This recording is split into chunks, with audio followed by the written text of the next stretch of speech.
এই বাটিতে একটু পেঁয়াজ কুচি কেটে নিয়েছিলাম, তারপর রসুন, কাঁচা লঙ্কা কেটে এটার মধ্যে লবণ, হলুদ আর মরিচের গুঁড়া দিয়ে ভালো করে মেখে নিয়েছি। তারপর শীতলটাকে ভালো করে ধুয়ে এটাও এটার সাথে একটু মেখে নিয়েছিলাম। লাউয়ের পাতাটাকে একটু ধুয়ে লবণ মেখে রেখেছিলাম, তো একটু মজে যায় এটা।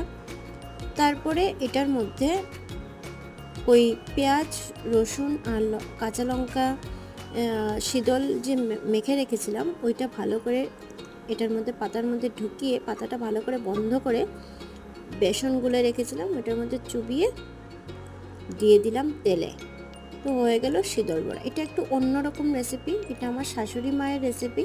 আমরা তো নর্মালি চাটনি বানিয়ে তারপর শীতলের বড়া খাই, তো শাশুড়ি মা বললো যে এভাবেও খাওয়া যায়। তো চলো, বললাম ঠিক আছে, চলো আজকে এরকমই বানানো যাক।